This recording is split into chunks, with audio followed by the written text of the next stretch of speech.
So my aim in making this very short video is to demystify the process of breathing in Pilates. Now, the breathing is the first principle in Pilates. It's fundamental because the breath controls the movement, it controls the core activation, and there are other principles as well: the concentration, the centering, the flow, and the precision. So the breathing will help to govern all these things.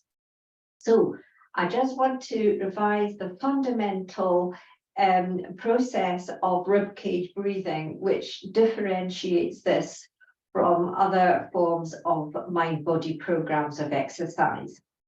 So let's just put our hands here to think about the three-dimensional breath that we use in Pilates.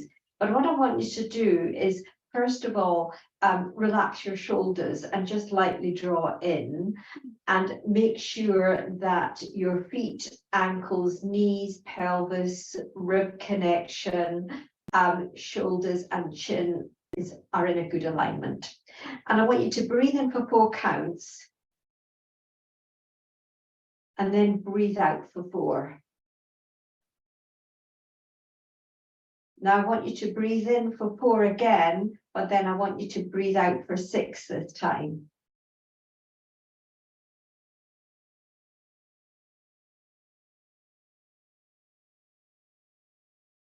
So that your exhalation just becomes a little bit longer than your inhalation. And when we do these movements, you're really breathing in just to prepare and stabilize the body. And then the exhalation is really going into an extended stretch or the maximum effort of the movement. So what I'm going to do is keep these moves very simple so that you get a good grasp of the rhythm here. And once you become familiar with the movements, then you can pick up your weights, because to strengthen our bones, we need to strengthen our muscle groups. So let's do the exercises that you are familiar with. Let's take the side bend. So you want to just breathe in and bring your arm up towards the ceiling. Take another breath in. And then exhale over into your side bend. Now keep reaching up on a high diagonal. And then let's breathe in as we bring the other arm up. And we're exhaling over. Let's do it once more, breathing in. Nice relaxed breath in and exhale. Last time. Shoulders are totally relaxed. You're free from tension in the body.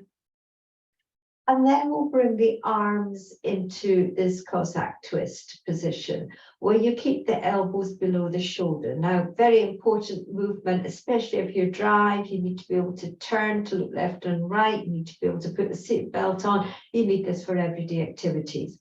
So keep your nose focused on your top wrist. And the head and the spine will turn as one. Imagine you're turning on an axis. So you're breathing in. Exhale to rotate, keeping your pelvis facing forward. Inhale, return. Exhale, rotate. Inhale, back. Exhale, rotate. Inhale, return. Last time.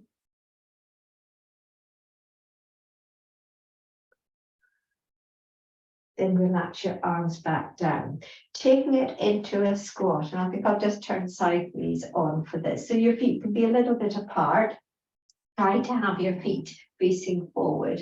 And think about just gently engaging and just gently pulling your tummy in. And we're going to sit back with our hips as we breathe in.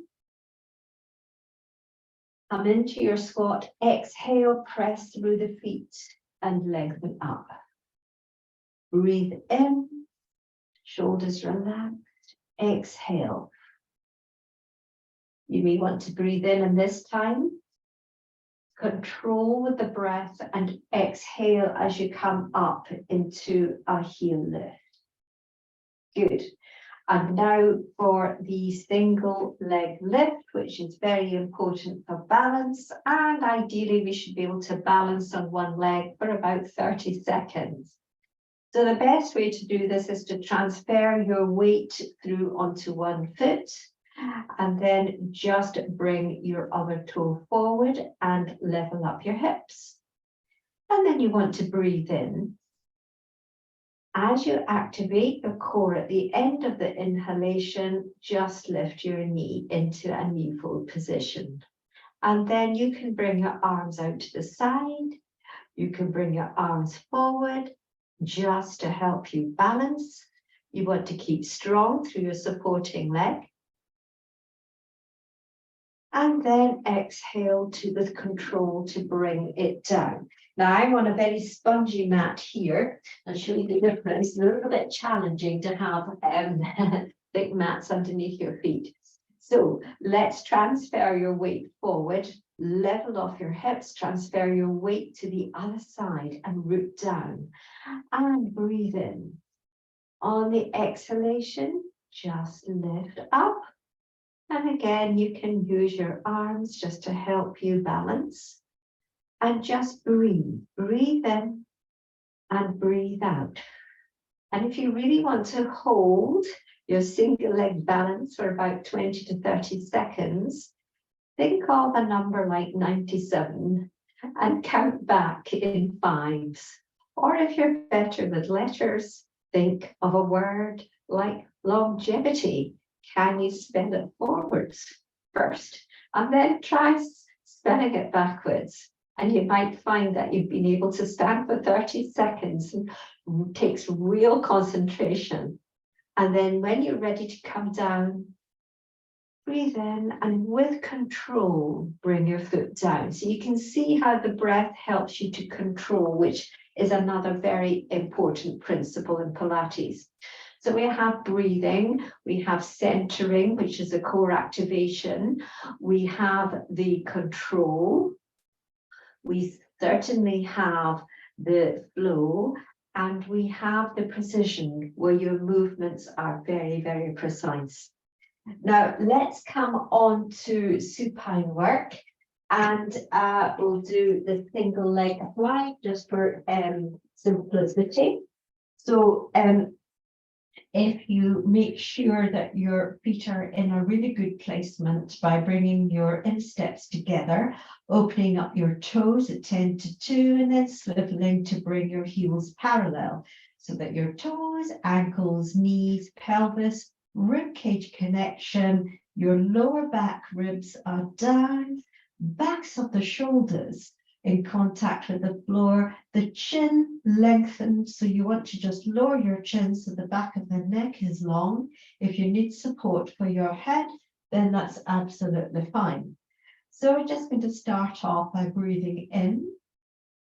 At the end of your inhalation or top of your inhalation, start to draw around from your back passage to your front and gently pull up and in, and then exhale and slide one heel away. And then breathe in to return. Exhale to slide the other leg away. Now, all the while, your pelvis is absolutely stable.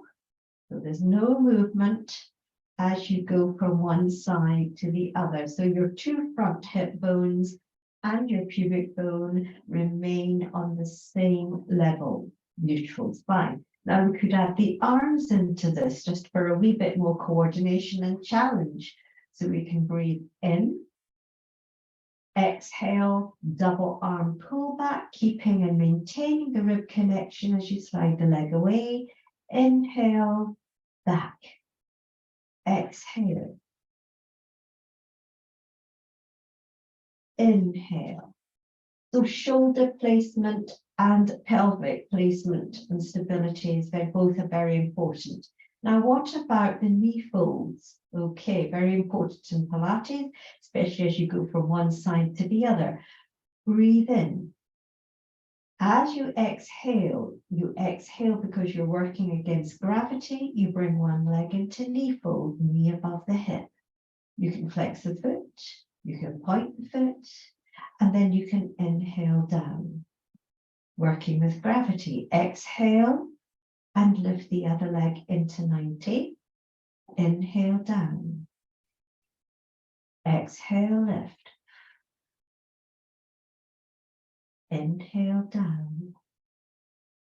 Now the feet are very light as you exhale and lift and lower the feet, and nothing moves below your lower back.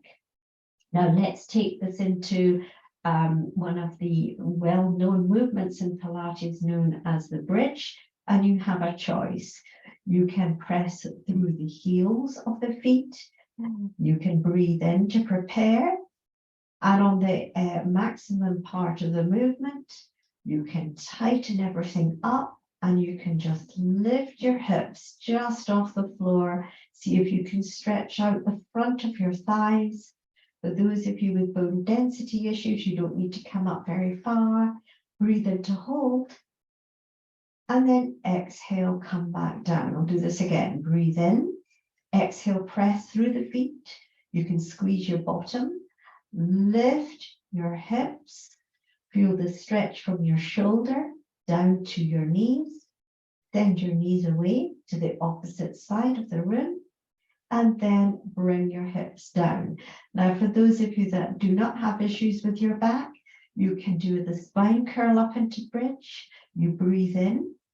As you exhale, lightly tip your pelvis into the mat. And then you need to think about rolling up through the spine to the base of your shoulder blades. Breathe in at the top of your bridge. And then you can exhale and spine curl back down. Good. I'm just checking to see if I need to add something else. And I think, yes, we could go into the side plan, which is quite useful as well. So, heels in line with your sit bones. Think about your knees being stacked. And think about your gap between your lower waist and the mat. So you need to drop your pelvic rim away from your lower rib cage. And you can support your head on a pillow or a block or just on your elbow. But do place your top hand here so that you can actually feel you're working as you increase the strength in your outer hip muscles. So you're going to breathe in. As you exhale, press your lower leg into the floor and squeeze your heels together as you lift your top knee. Inhale with resistance as you go down. Exhale and squeeze. Now you may have to do quite a few reps before you actually feel that your glute muscles are beginning to really engage and work. Okay.